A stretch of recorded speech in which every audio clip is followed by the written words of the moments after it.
Welcome to From the Mezzanine, a film podcast. We're two guys from the Midwest who love all things film. We are not professionals. We do not speak on behalf of a larger website, and we're not here to sell you men's razors and meal kits. Each week, we put our own money on the line to tell you what is the best and the worst in theaters, on streaming, and on video on demand. This presentation contains copyrighted materials that have been used under the fair use provisions of U.S. copyright law. Further use, duplication, or distribution is prohibited. No bannerino, no deleterino. Leave us alone. We're good boys. We're from the Mezzanine, and I'm Chuck. And I'm Matt. Thanks everyone for joining us, and thank you, Matt, for taking a lot of time to ponder and do some homework, because we had quite the task ahead of us to think of all the ways we were gonna be better than Hollywood and do the things they wouldn't do if we had all the money in the world to give all the people that we believe in the most to bring the things we most want to see to the silver screen or to your 4K TV, your streaming box. But before we get into our dream adaptations, there's some very specific things we need to discuss from the industry news. Right off the bat, what the fuck is wrong with the Academy of Motion Pictures Arts and Sciences? Why do they hate their own awards show so much? Yes, there's a major restructuring going on at the Academy. Oh, but why? Why? It's like why can't we just have good things? Yeah, I don't know. So for the third time or the third week in a row, we're going to be talking about the Oscars here because they just keep kind of stepping over proverbial banana peels. And so... but these are like self-inflicted L's, you know what I mean? These are like big time blunders. And so this week, the story is they are getting rid of 8 awards from the live telecast. And those 8 awards are documentary, short, film editing, makeup and hairstyling, original score, production design, animated short, live action short, and sound mixing. So they're the awards that the layman would kind of say would deem less important or would say they don't really care about. And so this has caused a huge backlash against them. Yeah, because this is technical stuff or just small potatoes, but this is what the Oscars are all about. Like a lot of people, there's a really cool segment that the Academy did way back in the day. Maybe not way back. It was that same clip of segments where Adam Sandler sat down and talked about how much he loved the art form of cinema, and everyone gave him shit. But included in there were other testimonials from people who had won. Hey, I won my short film Oscar. It was the coolest thing that ever happened to me, and I never made another thing again, because it doesn't always mean that that the money will rain down from the sky for you.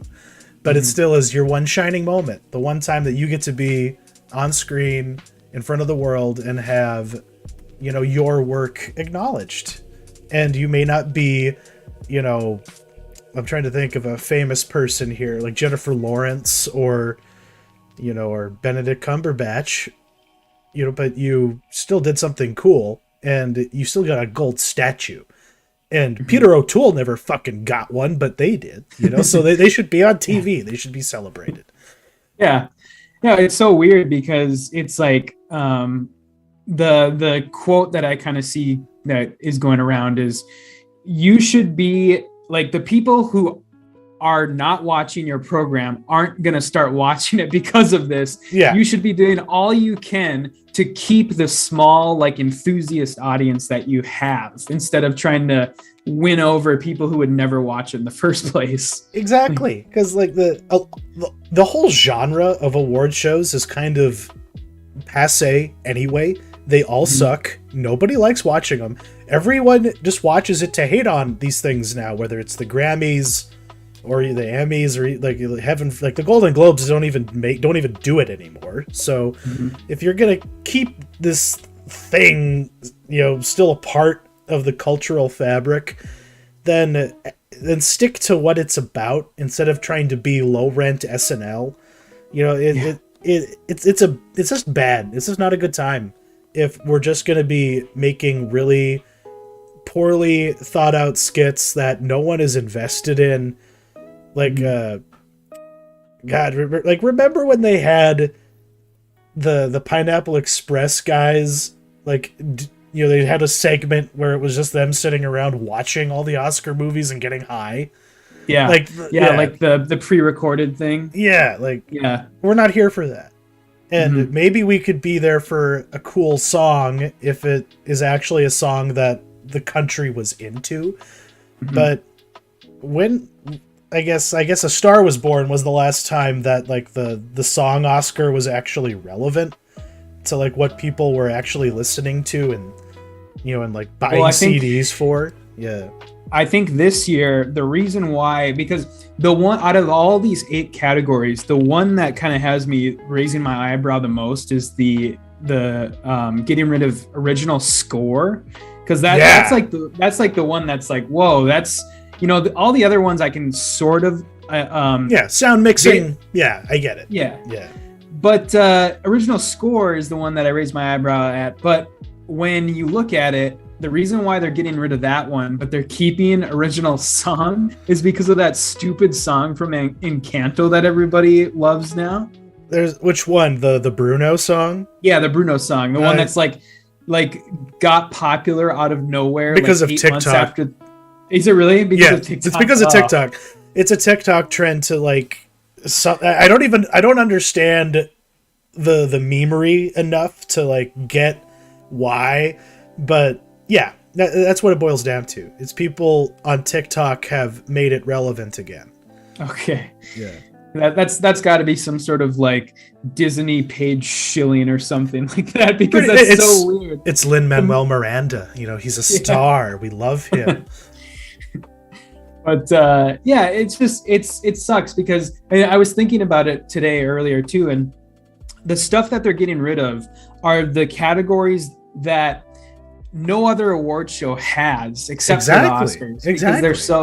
Because the Oscars are so enthusiast, and so every other award show has best director, best actor, best picture, best actress, but these are the ones that no other award show has because they don't get as down to brass tacks as the Oscars used to, but aren't anymore. Yeah, your union dues used to mean something, back in the day, beyond your SAG insurance or whatever. It's because if you worked if you were just part of the lighting crew, it kind of mattered to you, if your cinematographer won something, I guess.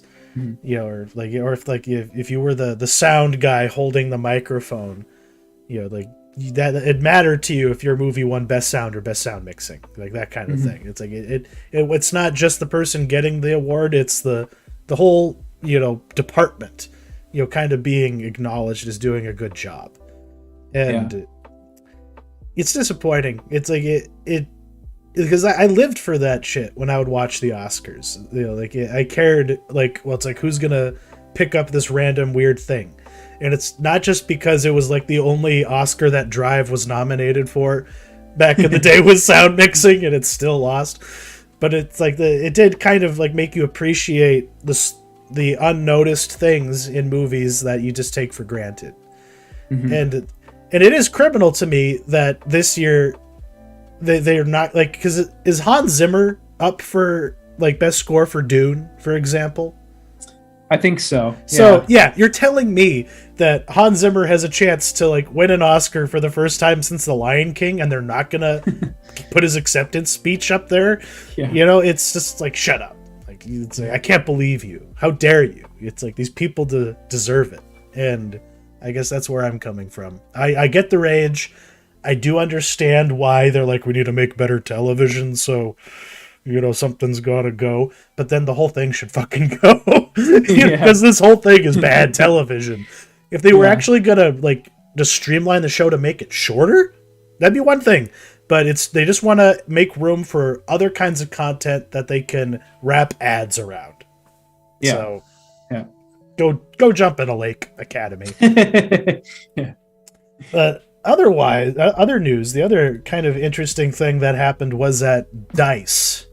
Is that like a developers conference for video games?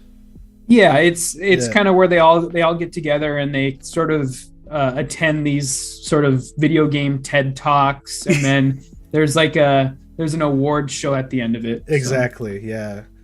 But one of the directors of Avengers Endgame, the Russo brothers, and this is Joe in this case, was giving his TED Talk to the assembly at DICE because he's maybe gonna work in video games in some capacity, but he kind of has some skepticism about the multiverse trend coming out of the superhero world.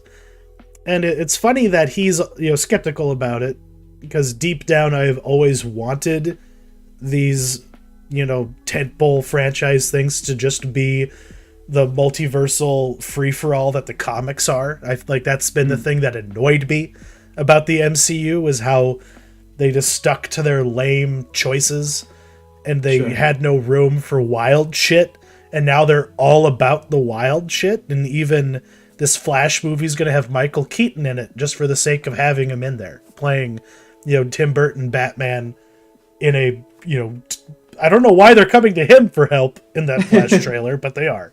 We'll have to see that movie. But what was essentially his reason for, kind of having some skepticism or restraint when it comes to going in that direction? Yeah, so he basically said that, just a kind of a word of warning about how now everybody's doing this multiverse thing, or even worse, the metaverse. That's even worse. Yeah, it's even worse. Jesus Christ. So all these movies are doing it now. You have, you had Spider-Man, and then Doctor Strange is going to do it. Flash is going to do it. Batgirl is also going to do it, bringing in older characters from other franchises or other versions of the same franchise. And what he said specifically was, when talking about the corporate agenda with regards to the MCU and multiverses, he said, "Do you like chocolate ice cream? Well, here's chocolate ice cream with sprinkles, and here's chocolate ice cream with fudge. It's their job to turn on the money printer. It's the creative's job to say, well, shit, I don't know if I would want to watch that. Push back against the money printer. Too much of one thing is a bad thing. Don't expect corporations to surprise you." Okay, so that's kind of rich coming from him. I don't know, like Infinity War and Endgame, I guess, shocked people, but they didn't, because he makes it kind of sound like he wanted everyone to stay dead.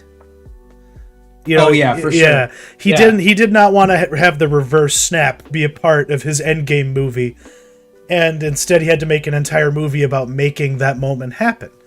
So maybe that's why he's saying that, because deep down he would have rather just ended it with Infinity War and then just walked away, which would have been pretty badass. But instead, he just made 2 money printers, and is now saying it's very easy to, from the point he's at now, where he's kind of out of the Disney rat race, and so it's kind of easy for him to say all these things now that he's not doing them anymore, that they don't affect him anymore, because him and his brother at this point have carte blanche to do whatever they want in Hollywood. So and they're fucking going to. They have so many things on the fire right now. Mm-hmm. But it's sort of easy for somebody in his position to say stuff like this, but I think there's a little bit of truth to what he's saying, where the multiverse idea is a cool idea, but it seems like a lot of these conglomerates are using this as more of an excuse to bring old people and young people to the theaters to get more money. Give the fan service moments that reward everybody. Exactly. Yeah, especially with No Way Home is the best example of that. because young and old, everyone just got to be like, "Oh, my Spider-Man is on the screen again," and that's all well and good, I guess. Yeah, but that's kind of, I guess, the crux of it. What do you do next after you've made your double fudge chocolate ice cream? Do you just keep packing fudge into it, like, or can you just do? It's the same problem that the DC Comics especially has, with their constant, churning of their multiverse and rebooting it and recycling it and trying to freshen things up and to mixed results at times.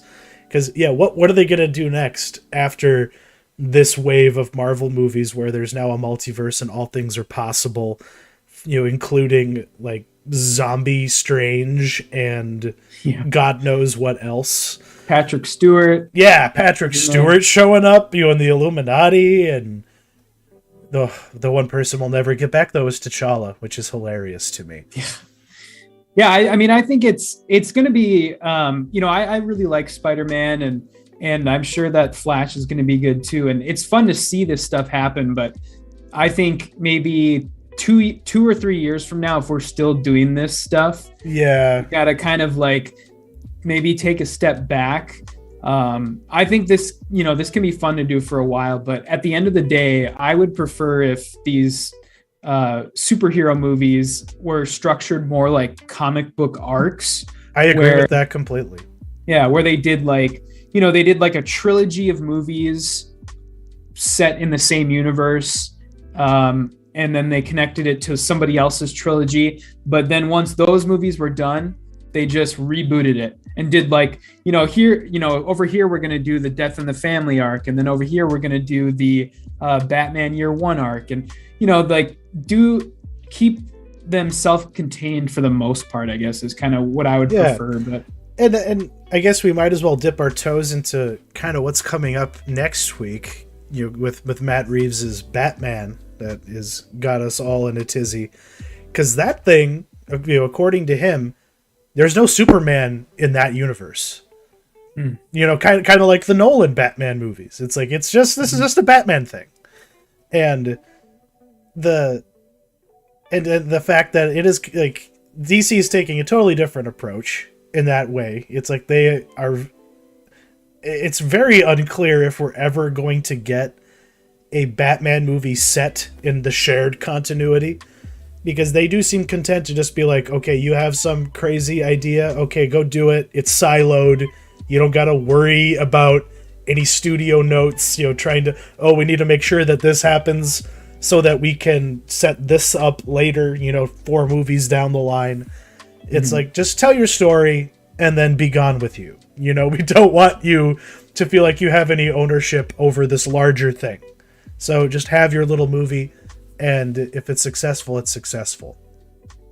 And maybe that could, and that would maybe be the smarter approach, because there's less weight that's added to each successive film as they come out. Mm-hmm. Yeah, I would agree with that. And it's interesting how have you heard about the Penguin show? Wait, he's getting a show? Yeah. So it's funny that you bring that up with Matt Reeves Batman, because they are doing a. I think it's in very early stages, so we'll see. Fingers crossed, I guess. But I think Peacemaker has them drunk with power. Yeah. They're going to do a Penguin show with Colin Farrell's Penguin, and Colin Farrell, when he was giving an interview, said that it was going to be like Scarface. I could fuck with that as long as they let him smoke a fucking cigar, or at the very least just hold like a cigarette holder with something in it. Just give me something.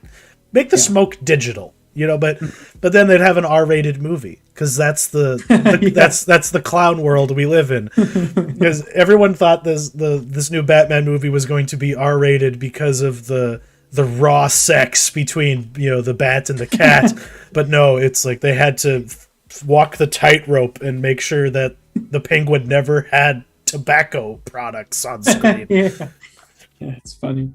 Yeah, we'll see. We'll see next week. I don't know. It's going to be interesting. Well, I think that the Reeves universe is going to turn into something bigger, even though he doesn't want it to. But I guess we'll just have to see. We'll have to see. Like, this thing might turn out to be a massive turd. You know, like I always have to tell myself that. You know, it's just like, it's like, hold your expectations down, son. You know, like, I've been burned too many times in this life, even going back to when I was a child. And I tried, you know, I really wanted that Roland Emmerich Godzilla movie to be amazing, and it wasn't. Oh, yeah. You know, but, you know, yeah, nothing is guaranteed in this world. You know, you can write a really good script, you can write a really good, you can actually even make a really good movie, like it, you know, at least on paper, and it can all fall flat. But today we're going to dive into the realm of speculation, and or at least just, you know, talk about what we would do if we had all the power and say in this industry. Because, you know, this, like the title says, this is our dream adaptations. So these are, you know, movies or like TV shows or, you know, limited series that we've dreamed up, you know, from things that haven't been, you know, turned into content for us yet. And I guess if you you have any comments to say before we dive in? Yeah, well, we each did, each of us have 3 picks, and we each did a movie, a miniseries, and a TV series. And I guess the way that I kind of tried to go about it is pick something that's never been adapted before, and, you know, kind of try and tailor it to each thing. Try and, you know, tailor, if you think something would be a good movie, don't make it a TV show, you know, stuff like that. So I guess just to lead into my first pick, for my TV series, I did The Lies of Locke Lamora, which is a fantasy book written by Scott Lynch. It's part of a series of 3 books currently called the Gentleman Bastard series. Which is a really cool name for your series, but I can understand maybe somewhat why it hasn't happened yet. Yeah, it's well, the thing about this book is it's kind of in a weird place where, you know, when you talk about fantasy novels, there's like the stuff that's super popular, like Lord of the Rings, Game of Thrones, stuff like that. And then you have kind of a tier below that that's kind of the stuff that's like semi-popular, like oh god, why can't I think of anything now? Like Discworld, or like the culture series, you know, in sci-fi. Yeah. Even The Expanse, you know, which was The Expanse, stuff that's hasn't quite hit that ultra popular limit. And then you kind of below that have a third tier, and that's kind of where I put this, where it's like it's known very well amongst like, you know, fantasy. Yeah. But it's, you know, it's kind of like one of those books that Brandon Sanderson does. Yeah. Name of the Wind. Is that what it's called? I think so. Is that Sanderson? Or is he the King Killer, or like this? Oh yeah, the King Killer Chronicles. Yeah. So that's kind of where I'd put these books. And they're known in the world of fantasy, but they're not like known to the general public. And this was one of the better ones. This is set in a low magic world where it's structured after like a late 1800s version of Venice, like Venice, Italy. That's pretty fucking cool. Yeah. Yeah, it's pretty cool. And it's about this gang of pickpockets and rogues, and they're like robbers, and they basically just going around stealing from the rich, giving to the poor, you know, sort of the Robin Hood trope. And throughout the city, there's all these different factions of thieves, and they're all kind of united under this one leader of the criminal underworld. And I think this would be a good series because there's a lot to mine here. There's 3 books worth, and I think you could do a book per season, and then hopefully there's going to be more books, but I'll get to that later about his output, Scott Lynch's output. Because he's a local writer for you, isn't he? Isn't he from like Minneapolis, St. Paul? Oh, I don't know. Maybe. Yeah, I guess I did some research. Yeah, he did all kinds of jobs. You know, like But like from what I read, like that's where he came up. Oh yeah, you're right. Yeah, St. Paul. Okay, interesting. But yeah, so I think this would make a good show because the pitch for it is kind of a dark fantasy show like Game of Thrones, but you have this element of they go on like these heists that are kind of remind me of like Ocean's 11, where they do all this planning and then everything just kind of falls into place, and it's kind of like I love it when a plan comes together. It's kind of like the Thief series of video games too, just in terms of like not necessarily the setting completely, but just in like the what it's about, the theme and so on. Like that's the vibe I got, and just kind of reading about it, because I had never heard of this until you threw it into the doc. And oh really? Okay. And I looked into it. Now I'm very interested because it also, because there was a young adult novel about kids in Venice, like orphan, like street urchins in Venice who get taken under the wing of the Thief Prince, and that also came to mind. This is like a dark fantasy version of that story.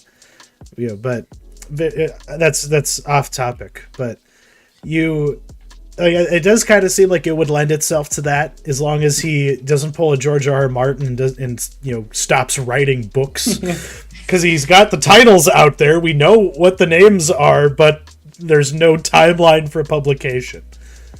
Yeah, that's the trouble. Is I think there's 6 planned books, and the last one, the third book, came out in 2013. So damn, it's pretty. Yeah, it's pretty bad. It's almost as bad as, it's worse than George R. R. Martin. It's worse. No, he kind of seems like he's lost in the sauce and going to conventions. Like George R. R. Martin. yeah. But so I thought this would be like a good fit for Apple TV Plus, and the reason why is because I think they're really hungry for a hit, and they really, I mean, they have like fucking Ted Lasso, but that's completely like, that's not the type of hit they're looking for. I don't think, like that's fine, but they like you say, they want a Game of Thrones level hype, the must watch, zeitgeist dominating content. That's what you want. You can't make action figures and pop vinyls out of fucking Ted Lasso. No, you can't do anything with Ted Lasso. Yeah, it's just so boring. It's just like a guy in like a polo. Yeah, just talking about soccer. And I know it's about an American trying to care about soccer, but nobody in America cares about soccer unless you live in a major city that I guess has an MLS team. Yeah. The only time Americans care about soccer is like the Olympics and the World Cup, if we have, good people in it. But yeah. So yeah, I think they're kind of looking for a hit, and they've tried to put money into, they've pumped a ton of money into shows looking for that hit, like Foundation. Yeah. Foundation is an expensive show, and I don't think it did fine for them, but it wasn't that big of a hit for them, and it might not give them enough return. Yeah, it's not making people subscribe, like not in the masses. Like it might have convinced someone like me to, but I'm the nerd who read Foundation when he was 10 years old because his dad said it was cool. Yeah. And then so for the starring roles in this one, I had as what's his name? Well, as Locke Lamora, the title character, Dane DeHaan, circa 2012. I liked how you put it that way, like specifically from that period of time. Yeah, because he's a little old now, but I mean, he kind of has that he's like a small guy, and he's thin and has that roguish quality, and so I thought he would be a good pick. And then as his sort of best friend, Gene Tannen, I would cast Ray Stevenson from Rome. Yeah, dude. Haven't seen him in a while. Yeah. He's portrayed as a hulk of a man in the books who's always like ever wielding an axe. So I just thought of kind of like big guys, big sort of friendly guys, you know? Yeah. And who's Paul Kaye? Yeah, Paul Kaye. So he is Thoros of Myr from Game of Thrones. All right. Okay. Yeah, so okay. I thought he would be good because I was thinking of him for a character called the Father of Chains, which is basically like the head of like the leader of the Gentlemen Bastards. Okay. So he kind of gives that energy where he's, again, like kind of a roguish character, but he commands authority too. And then for the showrunner, I thought Noreen Shankar would be good, who was the showrunner for The Expanse. Who did a very, consistent job with that show. Like, yeah. Very, very good job adapting, trying to adapt 9 books. And I mean, they only got through 6, but I was so like pleased with how they handled that, and they didn't decide to cram the last 3 books into the final season, which is to their credit, because D&D definitely didn't do that. Mm-hmm. And then just as a director for the show, I thought Timothy Van Patten, who's kind of the HBO Gun for Hire director, where he has done literally episodes of like almost every HBO show since like since like The Wire would probably be the earliest show. Damn. No, The Sopranos. Oh, okay. The Sopranos. Yeah. Okay. Yeah. Either way, still awesome. Yeah, he does like everything, and his episodes are always like the best ones. And he did Game of Thrones, and all of his episodes in Game of Thrones are from the first 2 seasons, and so which are arguably the strongest. Honestly, yeah. Back when the show was still, about politics and stuff like that. It was scrappy. Before the skeletons showed up. Yeah, before all the tits and dragons. And but I think that he would do a good job with that, because he's got a very good track record, and he's a really good gun for hire director. And that's kind of my first pick. And this, I guess, just to kind of put a cap on it, I don't think this has ever gotten past the buying phase where WB bought them in 2006, I think, and they just sat on the rights because they were waiting to see if it became huge, and it didn't. So no bestseller lists, at least not the ones they cared about. The Tumblr pages didn't exist. So I guess we'll see. I think as of 2010, the rights lapsed. So they're kind of up for grabs. And somebody should grab them. Like, this kind of, has the same vibe to me as like it's almost like Leverage fantasy, and that's just a CBS like nursing home show, I know, but it's that same kind of, the plan comes together, everything works out, and everybody accomplishes the goal that they have. And granted, I'm sure that the intrigue you might have a little bit, it sets it apart. And from what I read on the Wikipedia page, it even has the enigmatic big bad, like, is that the Gray King? Is that what they call him? Yeah, he's kind of taking over the gangs of thieves sort of one by one, and they're that's the other thing about this show too, I guess I should mention, is that the kind of like Game of Thrones, the chapters do alternating timelines where every other chapter goes to the past and then back to the future. So it's all jumbled up. God. Yeah. Like, there are some brave souls who have read Game of Thrones chronologically, because really? Wow. They created like the special reading order, and apparently it's more rewarding. But at the same time, it is kind of nice to just be lost in the sea of it all.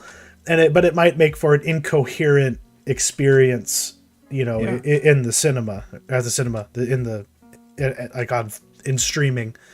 But when you have a dense work like this, it can be really rewarding to, the people who put their time to it. But how do you get that magic formula?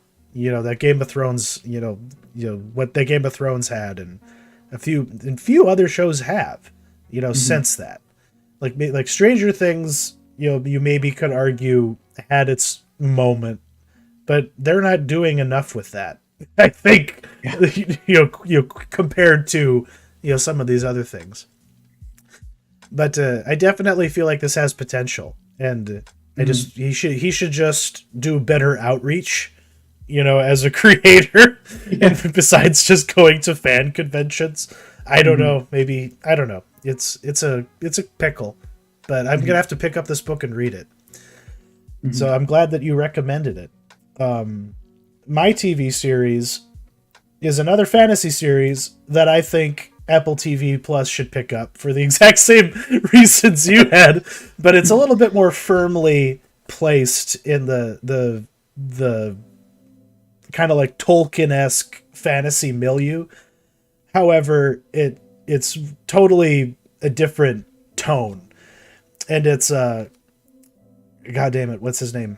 I have to pull up my notes here. A gentleman named Glenn Cook in the 80s released like the first 3 books, the first trilogy of this series called The Black Company.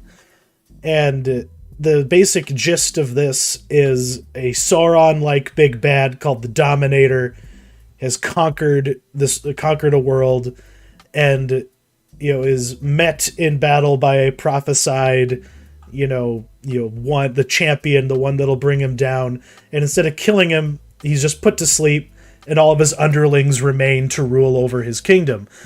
And there's this mercenary band called the Black Company that are from the South that have journeyed north for 400 years and have just been, part of the medieval conflicts in this fantasy setting. And they accidentally become bound in contract to the big bad's wife, who was awakened and is now coming to take over everything. So it's about these, it's a gritty, very grounded military fantasy series, and it's really cool how it's written, because the whole notion is you have this guy who is the historian of the company, keeping track of their day-to-day activities and like their casualties and all the shit that they go through, and it's very dry, but then he's talking about them dealing with a were-jaguar that's accidentally been released from a necropolis and is destroying the city that they're working for. And the characters are they're just soldiers. It's like they get woken up, they have to throw their boots on, and they're marching somewhere and they don't know why, and then they gotta take on a big army and fight a bunch of magical people. But they all have weird names like Goblin and Tom Tom and One Eye, but they're all men. Like there's no like elves or orcs or dwarves to be found, but it just has something like, I guess Game of Thrones kind of had it because it was such a grounded medieval show for so long. But it's rare that you run into high fantasy that is also deeply concerned with how do these men deal with like a pub that they frequent that is secretly poisoning them because they don't like the person that they work for, and how do they deal with it? Well, they all get together and they threaten people and kill people, and then they go back to doing what they do. So like there's not good guys. It kind of has this anti-Tolkien aspect to it, but it's also like a Vietnam acid trip because it goes from being grounded to being batshit insane. Like it goes complete apocalypse now as they start working for the lady, and helping her destroy all the other minions of the Dominator so that she can be the supreme power on the continent.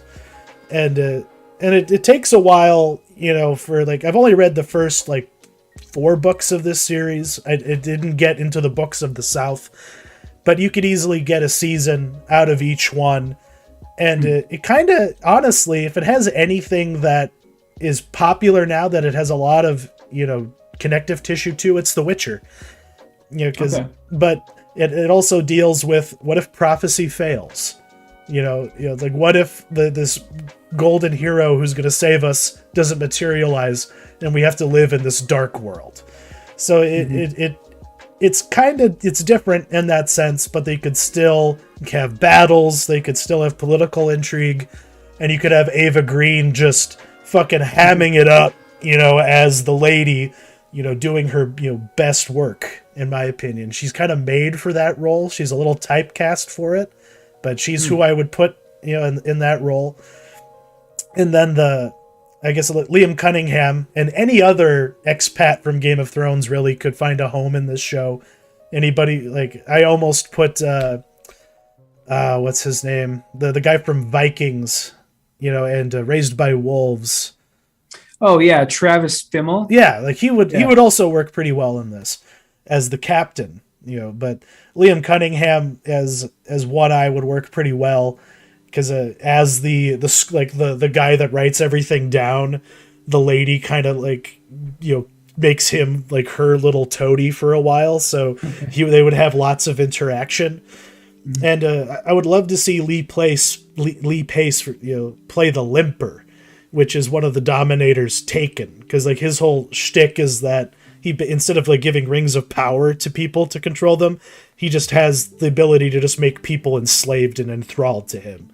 And so there's a cohort of people called the Taken that are, all of the minions of his that remain and rule in little fiefdoms. And you could get a lot out of this show. But I kind of had an off-the-wall pick for who should make this, which is Philip Galat and Morgan Galen King, the guys responsible for The Spine of Night. And in the case of Galat, he did Love, Sex, and Robots. Okay, yeah. He's been the lead. Do you know which one? He actually was the lead writer on most of them, actually, from what I understand. Like, he's heavily involved with that show. And so like he has some experience with that. Whether or not it'll be rotoscoped animation is entirely a budgetary concern, I would say, because it would look really cool to be done in that style, but it may not necessarily succeed. It's a little weird. But they have the sensibilities that I feel would be right for it, and they'd be cheap enough, to get them to sign on to this. And it's just underserved. It's very culty. It's a tier below Locke Lamora. It's a Tor book, so it's very much an enthusiast one, and it almost got made by the CW with Eliza with Eliza Dushku, via David S. Goyer. So praise be to Jesus, it did not happen. They didn't make it, because it probably would have sucked. It would have been very cheap, and it would have appealed to a demographic that would not have appreciated it, which is probably why they pulled the plug on it. So there's hope that somebody else could pick this up. Is this is the book like currently in publication, or is this something that you have to go to like a used bookstore and find used? Oh no, it still is in publication, and this motherfucker is still writing. Like, he has put out, it's his whole career is like basically nothing but Black Company books and spin-offs and like prequel trilogies that fill in the gaps, because like this company existed for 400 years, and the first 3 books cover 40 of those years. So like there's a lot to mine here. And there's no shortage of shit to pull from, which is why I think it would work good, because you don't have to make it a literal adaptation, but you at least have something to build off of. It's kind of like having Marvel, you don't have Kathleen Kennedy acting like, oh well, we're just making this up on our own, we have nothing to work with. There's so much that this guy has put out that I haven't even touched it. I've only read what I cared about. And it's pretty gnarly. It's a gnarly book, and at least the first one especially, because it just has this tone that is kind of foreign to us. At least in terms, if you read a lot of fantasy, like if you're used to like R.A. Salvatore, like Drizzt novels. You're really going to be kind of confused by this, because it's the first few chapters is literally just about the one eye who is the doctor and like the scribe of the of the company dealing with a bunch of soldiers who got crabs at the whorehouse and people who have been poisoned, and then what the captain decides to do about it. Like, and then you dive into them deciding to break their contract with their current boss because he sucks, and then accidentally getting hired by the lady who they all are fucking petrified by. Like, it would be like, I guess, I can't think of a good analogy, but like if you accidentally got hired by Sauron and you didn't realize it, that's basically what it is. Yeah. Yeah, it sounds cool. And this is, I'm assuming, are the rights up for grabs, or do you know? Yeah. The CW like commissioned a pilot. I don't know if they actually shot it, but it's aborted, and I hope that it stays in the, I don't want to be crude here, but it should stay in the bio waste disposal area where it belongs. And they should never try and bring it back. It was a mistake to try and have those people do this thing, because it would have been a disservice to it. Mm-hmm.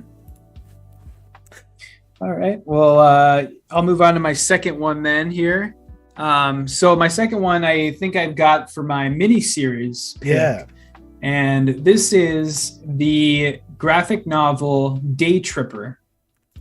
And this is probably one of my favorite graphic novels ever. I've been into them for a long time. I've been into comics for a long time. And this was kind of the series that introduced me to like the wider world of graphic novels, like beyond superheroes, where it was like, whoa, like this, these comic things can do this also, that type of thing. Yeah. And so I love this series so much. And this, oddly enough, has never been optioned. It has never been even floated or anything. Not even there hasn't been a squeak about this show being optioned for any sort of movie or TV show ever. So, but I would envision it as hour-long, 10 episodes, a prestige drama series, incorporating hints of magical realism in multiple time periods. Yeah.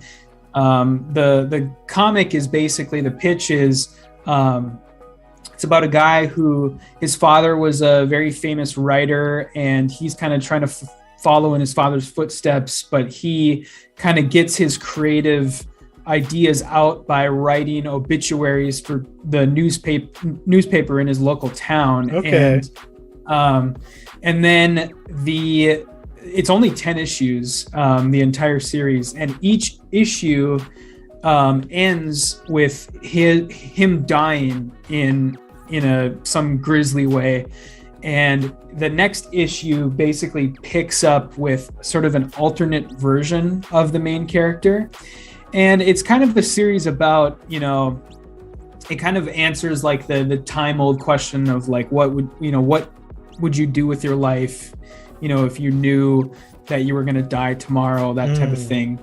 Very, very, trodden ground, but this is so well done. And it's set in Brazil, and the creators of it, Fabio Moon and Gabriel Ba, are both from Brazil, and they get like the tone down like perfectly. And did you know that they are twins? No, yeah. I didn't even know they were related. They're twins. I found that out too when I was researching this, because they are names I'm very familiar with. And if you care, for people out there, if you know the Umbrella Academy, that's the more famous work by, is that Gabriel Ba? Yeah. But I've never read this. Like it's long just in my to-do list. But I need to I've been aware of it ever since it came out, though. But it was just a little, at the time I was too set in the realm of superheroes and I guess like other Vertigo books to like, it just seemed a little too arty for me. But where I'm at in my life now, I probably should read this. Yeah, I think you would really appreciate it. This is like easily one of the most like impactful books on me I've ever read, as far as this is one of those books that to me was like a stepping stone in my like my gateway to other like things, to like higher art forms almost. Yeah. And so, yeah, I think this would be a good HBO Max series just because of the prestige television aspect of it. I think they have that down pat. They're probably the best channel on TV, and I think they would know what to do with it, and they would have the budget to do some of the magical realism in the show. Yeah, and it definitely has, like something, it has a lot going for it. It's almost like a pseudo anthology, because each episode would be about something specific, like I assume each issue is, and it would give you something different every time. Yeah. And the stars I have for this one, Gael Garcia Bernal as the lead. I always forget his name. Bras is his name, and I see him as the lead just because he kind of has that, everyman sort of. He's one of the only like Mexican. I know this is from Brazil, but he's one of like the only like Mexican actors in Hollywood that has any sort of like cachet, and so he's kind of the go-to guy, and I think he just would fit the style. And then as his wife Anna, I got Marina Baccarin from Deadpool. I guess she was most recently in, and like Homeland is a show I know, and Firefly as well. Like I guess Firefly. Those are her big credits.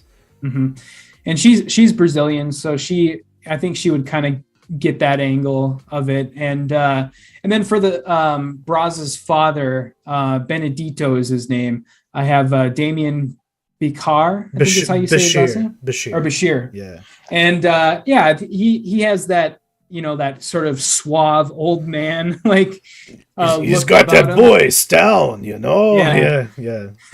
And that would like fit perfectly for the way his dad is portrayed in the series. And then for the showrunner, Walter Salas, I think is how you say his name, the director of the Motorcycle Diaries. Oh yeah, because Gael Garcia Bernal. That was his big breakout, I guess along with Why You Mama También. But I was trying to remember what Walter Salas had done without looking him up, and I couldn't.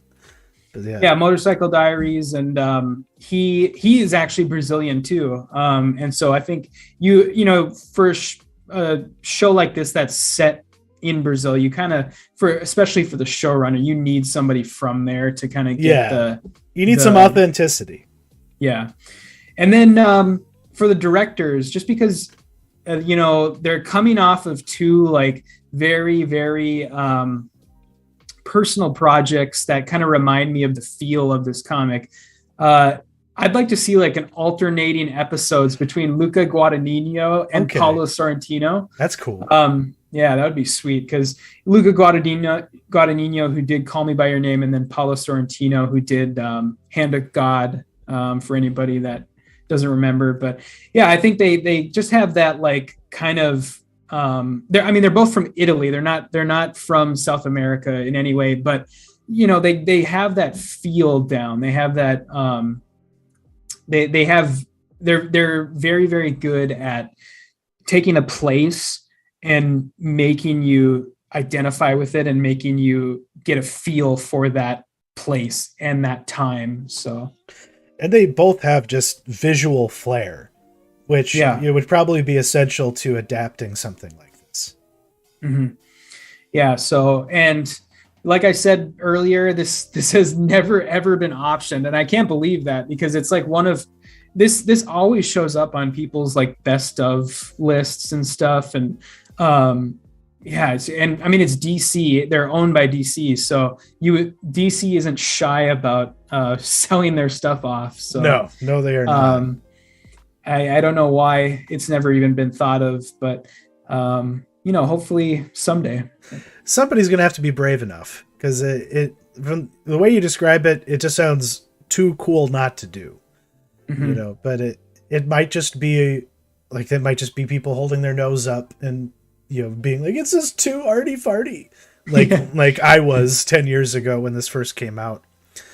But no, I would fucking watch that. I really like that alternating episode director idea, like especially because they each would get 5. and Yeah. and it would work out pretty well, honestly. Mhm. Oh, right on. Daytripper. Pick it up. Go to your local comic book store. Don't buy it on Amazon. Yeah. But speaking of comic books, let me pull this out here. My next pick for, I guess, what we would call I'm kind of cheating here with this one, just because, as you'll be able to see in just a moment. Bear with me here. Yeah. But like, look at this thing. Like, you could not do Planetary, in a very condensed manner. But, there has to be some restraint here. Not every issue, would, cut the mustard for a TV show. Some of them are hardly even relevant, to the audience that I hope would see this. But, yeah, Warren Ellis, John Cassaday, Laura DuPois, the writer and the artist, color team behind this seminal book from Wildstorm Comics in the 90s. Like, this is like where in a way, this book grew me up too. Yeah, but in a different way, I guess, because it just made made me appreciate, or at least look at what pop culture is in a different way. But for the uninformed, this is a very it's epic in every sense of the word, but it would make a 2-volume limited series out of this thing. The episodes wouldn't always have to be a defined time limit, but this follows these very spectacular people. In the original context, they exist in the Wildstorm universe, but for all intents and purposes, it exists in its own, I guess, situation where every single, property, character, myth or story from the 20th century, and I guess for all of human history for that matter, exists or has existed. And they call themselves archaeologists of the impossible. And Elijah Snow is a century baby, somebody who is born, at the moment that the century clock turned over to 1900. A bunch of other people like him are all born, and they all have different abilities. He can make things cold, and he's highly durable, so he can freeze things and punch them and they shatter. But he really does. He's not here for his superpowers, though. He's mostly just here to chronicle and preserve amazing, impossible things. The tagline of the comic is, "It's a strange world, let's keep it that way." And it just follows him and Chiquita Wagner and this guy called the Drummer, who can control technology telepathically, as they journey around the world finding amazing, impossible things and try and document and save them from destruction. And when this was originally, each issue of this thing, when it was originally published, there's no ongoing 4-part story arcs here. Each issue is one and done. And that's kind of what tailors it to being a show. But what makes this a good limited series is that what I hold in my hands here is the whole thing.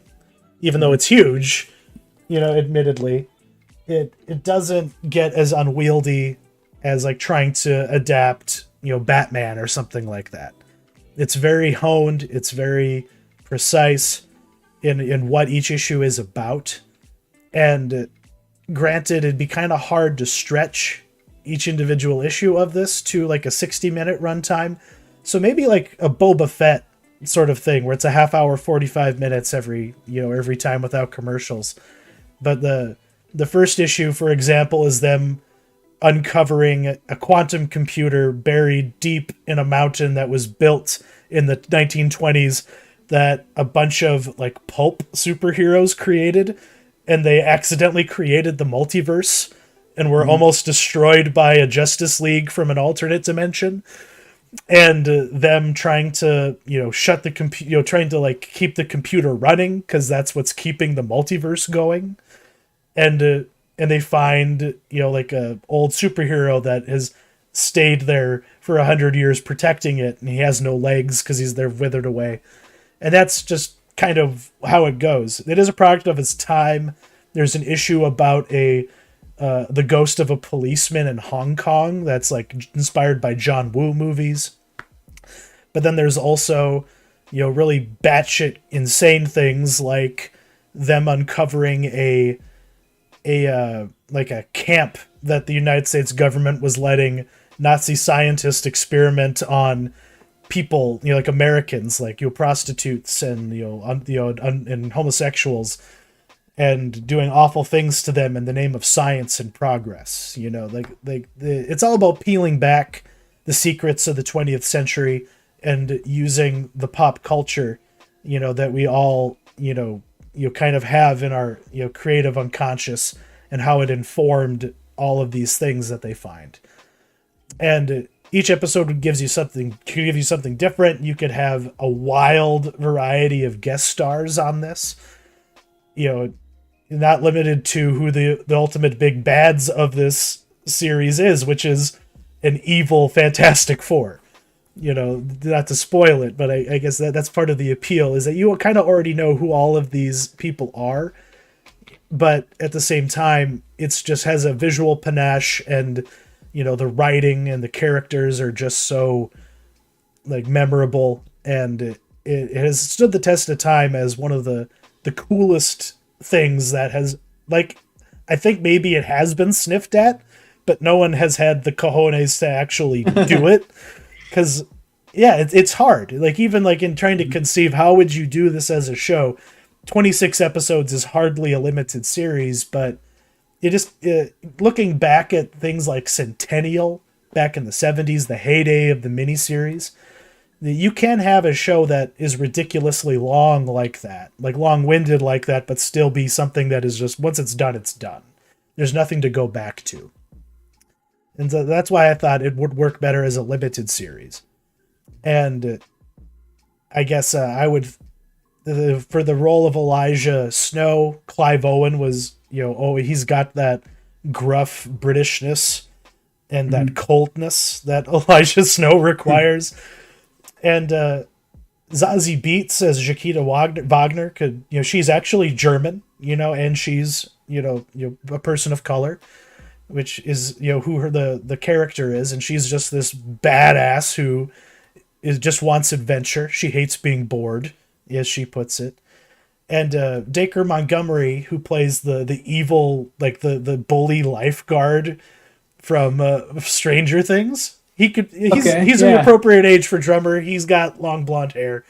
I wasn't trying to overthink it too much. But it was really hard to come up with who should do this fucking show. But I really love Sam Esmail. Mr. Robot is one of my favorite things from like the last 10 years or so.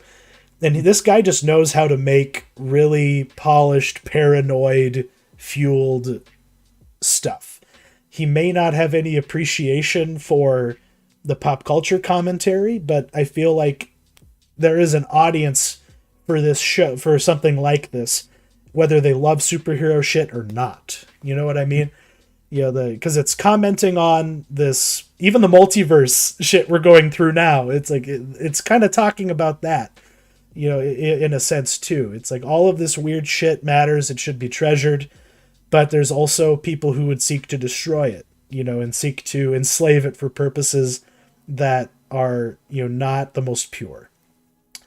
And it's just one of my favorite things. And I just would love someone to have the balls to do it. And of course, HBO owns this technically. It's in the stable of Time Warner. After Jim Lee sold his soul to DC back in the early 2000s there. But this is my holy grail, and I don't think I'll ever see this happen. But it'd be really cool if I did. You still have isn't this the Planetary was the series that you got all of the comic, like the floppies for, right? That was actually Fables. It was? Okay. Yeah. I thought for some reason when we were in, was it New York for New York Comic Con? Did you get the Planetary comics? That was a different Warren Ellis Wildstorm series. I bought The Authority. Oh, the Authority. Which would also make a fucking good, show too, for that matter. But yeah, I do own all the floppies for the Authority. I don't. If I ever found all the floppies for Planetary, I would buy it in a heartbeat. Yeah. I own the cover of the omnibus. I bought that issue because because like part of the mystery of because Planetary is an organization that within the universe they write this guidebook, which is like an encyclopedia of all the strange shit that the governments are hiding from the people of the Wildstorm universe. And the big mystery of the initial like volume of Planetary would be who the fourth man is. Who's the person who's paying for everything and sending them on their tasks? Because and that's the issue where Elijah Snow puts all the pieces together. I know who the fourth man is. Yeah. It's I actually I read Planetary for the first time probably like a year ago. Yeah.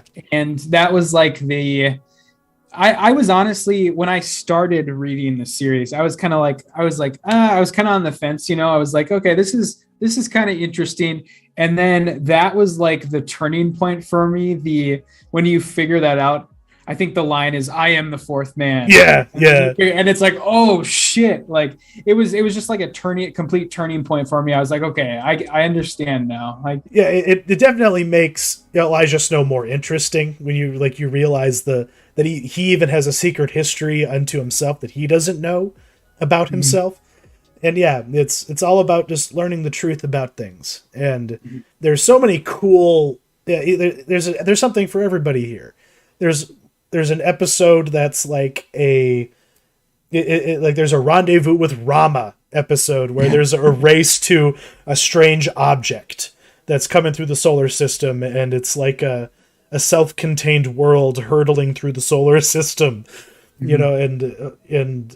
then there's like a high adventure, like pulp swashbuckler issue where there's the secret city in the jungle, the Golden City, where the enlightened, technologically advanced humans have sealed themselves off from the rest of humanity.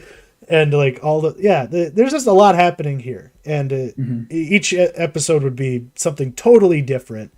And because, this is, obliquely, related to superhero stuff, there's even some really neat things, related to like Batman and Superman and Wonder Woman in one particular issue. It's and it has a very satisfying ending, which, is rare for a Warren Ellis property. He usually walks away from things half finished, but they stuck around, and it's like this had a protracted release history. It took like almost like 15 years for them to get all of this out, and that was putting an issue out like every other year for a while, because John Cassidy has this exacting art style and Warren Ellis just writes way too fucking much. But that not so much anymore, unfortunately. But I would love to see this. All right, well, I'll on to my final one, my movie. This was a good pick. Yeah, this is a historical event, I guess is what I'll call it, that I use as an inspiration for this. And this is known as the Hinterkaifeck Murders. And just to give a little background, when I was a kid, I was that kid who would go to like the local library and go immediately to like the tiny like one shelf section that said paranormal and crime, and I would just like look at all like the books about ghosts and UFOs and like scare the shit out of my like 12-year-old self. And this is like one of the things that has stuck with me for so long because it's so fucking scary. Yeah, like the Wikipedia article for this has haunted me for years. Yeah, it's like, this is like absolute nightmare fuel, like just terrifying shit. And basically what happened was there was this, in 1922 in Bavaria in Germany, a rural farmstead where this family lived of 6 people. There were 6 people there, and then they had a couple, I think, like maids or like helper people that helped on the farm. And what started as them hearing like noises in their attic at night and seeing like figures in like the distance, like the forest along their property, they would see like people walking around. It ended with all 6 of the family members being brutally murdered on the farmstead and then being left there. And basically, I mean, there's so many fucked up details about this, about how like the maids I was talking about earlier, or the helpers, they both quit shortly before this happened because they thought the farm was haunted, because they kept hearing people walking around in the attic of the house. And they would find like newspapers around the farm that nobody like bought. Like they would just find like random newspapers that nobody owned or nobody bought. And they would find like half-eaten food in places and like broken locks on their doors and stuff. Jesus, I forgot about those details.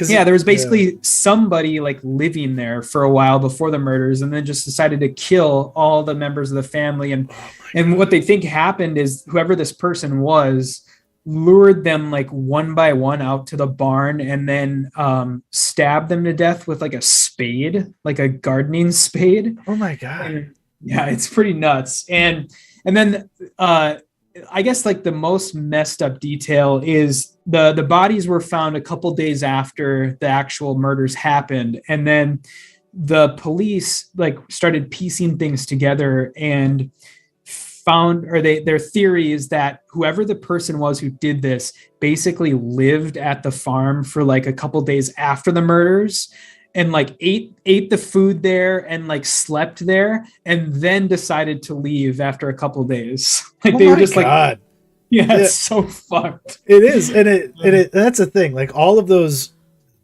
like spooky ooky details, like you like the youth out there might mistake this for a creepypasta, but like this is one of those real stories that is fucking way scarier than, you know, any random creepypasta that they, you know, find on those, you know, forum boards and shit. Like the brutality of it, the high strangeness that is happening, you know, in like all around this, would make a great like backdrop to well, I guess what you would pitch to be as like a Zodiac like crime story, like a fruitless failed investigation. Yeah, because that's the other interesting part of it is the policemen who investigated it were like they pretty notoriously bungled the entire investigation, and nobody has been caught as of today. And probably won't be at this point. I mean, this was 1922, so it's, whoever did this is long dead. Yeah, and they still have. I mean, the case is still technically open, and there's like 8 suspects that all equally had like just as much of a opportunity to do it, and they still have like no idea who the person was. And so yeah, I kind of envision this as sort of like a part horror film, and then sort of the second half ending as like an investigative drama like Zodiac or Memories of Murder. Yeah, Memories of Murder. Yeah. And you know, I would want to keep it kind of German, I guess. So keep this production company German, keep the cast German. It doesn't matter who. But I think it would just lend to the believability of it, because these are way, way more well-known in Germany than they are here. I mean, this is one of the most notorious crimes in Germany ever. So this is kind of their Zodiac. And the director I chose was Florian Henkel von Donnersmarck, who was the director of the Lives of Others, if you remember that movie. Love that movie. Yeah, and I haven't seen anything else from him besides that. Yeah, he's done a couple smaller movies since then, but the reason why I chose him is because he did this German TV series in the 90s, or no, early 90s, that was basically a Tales from the Crypt, but it was set in Germany, and instead of the crypt keeper, the narrator was a cab driver, played by oh god, what's his name? The old guy from Gladiator who died during Oliver Reed. Really? Yeah, That's Oliver Reed. That's wild. He was like the narrator for the show, and he was like a cab driver, and people would like get into his cab, and he would like tell them the stories, and then the stories would play out like Tales from the Crypt. Oh, rad! Yeah, I have to look that up. That's cool. Yeah, that's kind of how he got his start. How this Florian guy got his start, and then for the writers, I guess this is kind of pie in the sky, but like Steve Zalian or Richard Price, who both worked together on the HBO show The Night Of, and that's kind of how I picture the second half of this movie as being. I mean, not set in a prison, obviously, but just kind of that same feel, that sort of in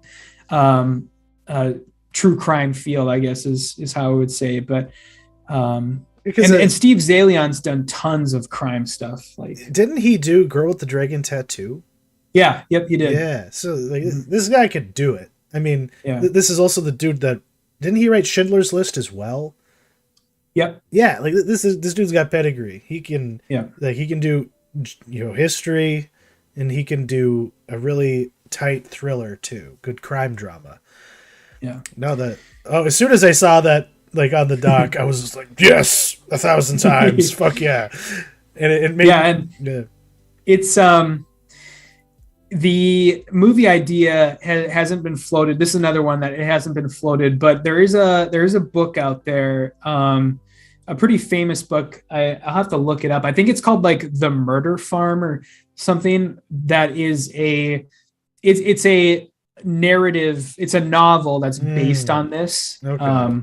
But that's about all there is. Andrea Maria Schenkel. Yeah. Yes. It's a German book too. So, but no movie or no mutterings. I think this is just too messed up to do a movie out of. Like, I really like your concept. Like maybe you should just fucking write it. You know what I mean? Yeah. Like, it's that cool. It'd be awesome. It'd be a really neat thing to see. Yeah. Yet again, though, my next pick is something that great minds think alike, I guess, but. At one point in time, James Franco and Seth Rogen's production company was going to make this thing happen on USA as like a TV movie, as the first of an anthology series about what they don't say, but I guess it would be about video games or that kind of a thing. But I brought this book up when I was talking about Zola a little while back. But David Kushner wrote this book, Masters of Doom. See my dog-eared copy. I bought this at Barnes & Noble when I was 13, and I've read it so many fucking times. But it's a nonfiction book based mostly on his journalism at the time. He was writing for a lot of tech magazines, so he was in the room when a lot of this shit was happening.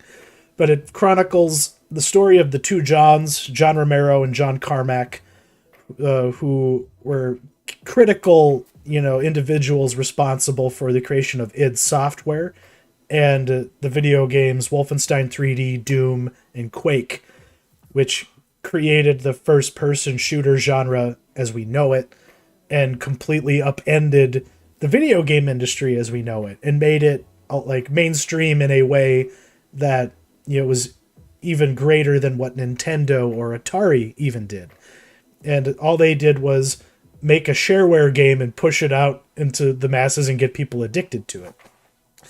But the book itself is just super readable, and it has lots of great stories, and it makes all of these dudes, like all the other people around them, like Tom Hall and Adrian Carmack, just unrelated to John Carmack, as funny as that is, but they were the designers and the artists and the programmers behind those games, and it's surprising all of the stories that go into that. But they came from humble beginnings.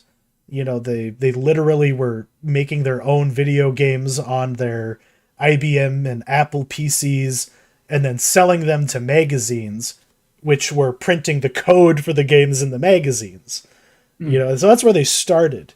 And when they were like in their teens and in their 20s, and they all eventually met each other in Shreveport, Louisiana, at a company called Softdisk that would put out like demo discs or shareware discs. Are you familiar with that concept? Yeah. Yeah. And I actually, growing up, we had a Softdisk shareware that had the last game they made for them called Scuba Venture, where you were just a scuba diver and you could shoot torpedoes and you killed fish. And it was, as I was reading this as a 13-year-old, I was connecting the dots. Because I played Wolfenstein 3D when I was 5, when I was at Jerry Jacobson's daycare, and it blew my mind. My uncle Robert, bought Doom for his computer just so I could play it when I visited, and like they're very indelible moments for me as a child, because it was things that, like, before I saw an R-rated movie, I had played these uber violent games, which, and the book kind of delves into the controversy behind that. So I envision a movie very much that like The Social Network or Straight Outta Compton, which is about these revolutionary geniuses that changed everything, and then of course squabble and fight and it all blows up. And then the aftermath of everything that they tried to do when the partnership broke apart, because they both went in very different directions individually. But the how and the why is fascinating. Even the stories behind, like the creative decisions they made is fascinating. Like at one time, Quake was supposed to be basically Skyrim, like a first person, there are no levels, just a persistent world. And that was always the dream that these dudes had, was about creating the holodeck, basically. So even though on paper you think, oh, this is just a bunch of nerds sitting at a computer listening to metal music and downing Diet Coke and eating pizza, there's a lot more to it and a lot more going on, not only within their inner lives and in their relationships, but in the world around them that they influenced. And it could make a pretty solid movie, and it's been talked about being made into a movie ever since the book came out. The closest it has come to is USA, with the Franco-Rogan partnership doing their weird anthology thing that never happened. Because they shot the pilot in 2019, and that was 3 years ago. That's a long time for something to sit on the shelf. So I don't think we'll be seeing it. But I think it still deserves its chance. But their casting choices were pretty fucking right on. Patrick Gibson, who is in the OA, would make a pretty good John Carmack. Christian Lee Navarro looks the part. Peter Friedman from all sorts of stuff, but like most recently Succession, he played Al Vacovius, who was he played in the pilot he was their boss at Softdisk, and because they moonlighted, they made Commander Keen like after hours using company computers. They would steal the computers from work and go to a beach house and just code all weekend and make levels and then sneak them back into work. But so you got these young guys. It's like you have an Eduardo Saverin and a Zuckerberg. You have a Lennon and a McCartney. You have Carmack and Romero. And they both couldn't be more different individuals, but when they came together, they made amazing things and changed the world, not to be hyperbolic about it. But you can't deny that. But the one casting choice I would make differently from that pilot, John Romero eventually married she was like a girl gamer, the original girl gamer. Her name was Stevie Case, and she beat him at Quake. And then that impressed him, so he offered her a job, and then they eventually hooked up and got married. But that's another aspect of the story. These guys created online deathmatch play. It didn't exist until they accidentally just let it happen, because they were very much about obviously shareware, but they also were about letting people mod. They were all about people taking their stuff and doing whatever the fuck they wanted with it, like the hacker ethic. So online play only happened because these guys realized, hey, if we make people pay to use servers that we build all over the country, we can create a gaming network. And that was the first time that happened. But Bella Thorne should play Stevie Case, because she could just get the Generation Z to watch, and she's the Stevie Case of today, I guess. But if someone's going to direct this, I would really love Christopher Cantwell, one of the dudes responsible for *Halt and Catch Fire*. Okay. It's because very much similar DNA. And he gets it. And I would trust him, to at least be respectful and appreciative of all the things that I respect and appreciate about this. But I would keep the same writer as the USA adaptation that didn't happen. Tom Bissell. He's a video game writer, but he's also responsible for writing a lot of different movies and things. So he's at least capable. And I forgot to put different score selections on some of these other things, but Disasterpiece would rule. If we can't get Trent Reznor and Atticus Ross to do it, but I would love Disasterpiece. And Netflix should just make it straight to streaming. Save it from network TV. These guys say fuck. There's all kinds of like gore, the virtual gore happening on the screen. But there's also room to have D&D episodes where these guys take a break from coding and play Dungeons and Dragons, and it actually relates to what happens in real life. Okay. Yeah, there's a story arc like within the book where their D&D game kind of mirrors what ends up happening with Quake, because Romero gets greedy and wants to have this thing called the Daikatana. Which, if you know anything about John Romero, is his Great Folly. The game he made that after he left id Software that failed spectacularly. But it's also what leads to their whole D&D game ending, because he fucks up his rolls and he loses, so they all die.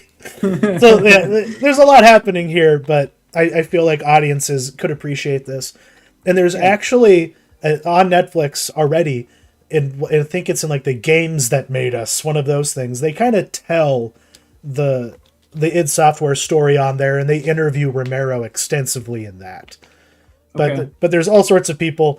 There's this hippie guy that like came in from the woods and joined their company at one point, and he had, I forget what his nickname was, but it had to do with like him eating a moldy hamburger after he woke up from a bender, because like he would just leave food in his desk. It didn't matter how long, he would pull it out and eat it. Like there's all sorts of weird people like that. And it's just a nostalgic little snapshot, of a time and a place in the 90s and I guess the early 2000s where anything was possible as long as you had an IBM PC and a Voodoo 3D accelerator card. Yeah, that would be a good one. And so the pilot that was made, then that was never shown to the public, right? No. Like it was actually, they call it a TV movie on IMDb. But it never was screened. They just announced it. Like you can see all the big like blurbs on all the right tech sites, all excited about this book finally getting the green light. But then it didn't get the green light to be released. But they put the money down. And they shot it, and everybody showed up for work.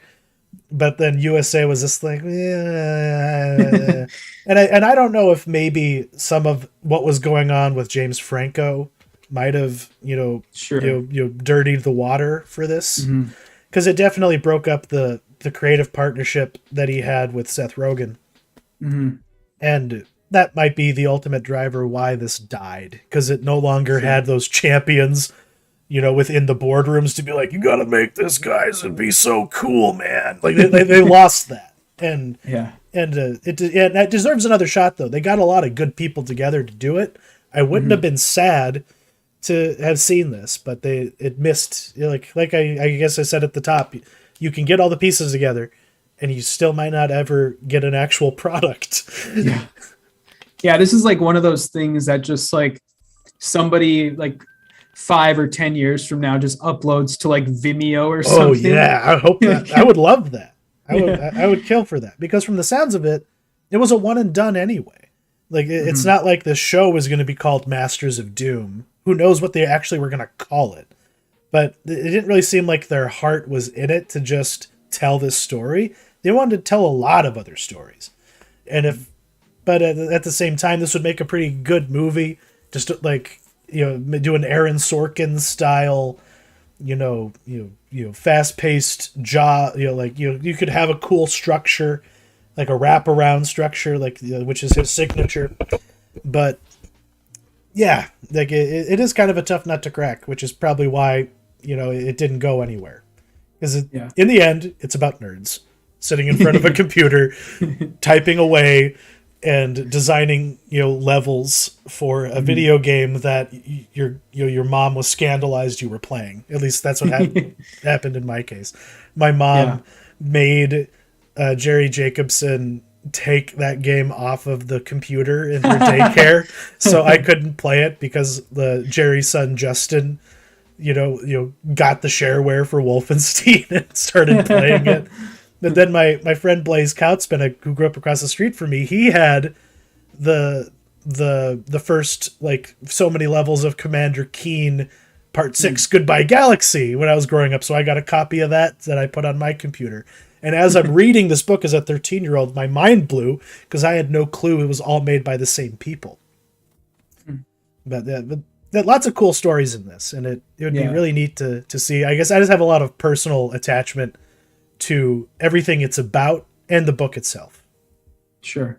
Yeah, that was fun. And I don't know, you want to transition to our final part here? Because you have a parting question. I guess before the parting question, we have some releases next week, actually, and some things from some Sundance, that we can look forward to seeing. Let's run through that quick. Yeah, so the big one next week, the one that we will be covering, is The Batman. Oh, fuck yeah. So all fucking 3 hours of it. Because there was a lot of trepidation that I had with this movie because of everything I was hearing about Robert Pattinson being fat. Or things do you remember all that scuttlebutt? No. Yeah, there was fat. This was in 2020 during the quarantining, but about how somebody asked him if he was working out and he was like, no, I'm not. Yeah, and then there was lots of fake drama online about him not being in shape and the director wanting to fire him. But based on everything we're seeing here, everyone was down for it, even our Pats, because I just love the presence his Batman has. And just look at that. He strikes a better profile than most other Batmen we have seen. Even as much as I loved Batfleck, I like this more. Yeah, he's definitely a leaner Batman. He's skinnier, and even the suit seems thinner almost, and more mobile. And he's commented on that, in the interviews. It's kind of funny. But he doesn't get all pretentious about playing the character, about being Bruce, which I appreciate. This is just a job, man. He's not trying to be a big advocate to the nerd crowd like the Marvel actors tend to.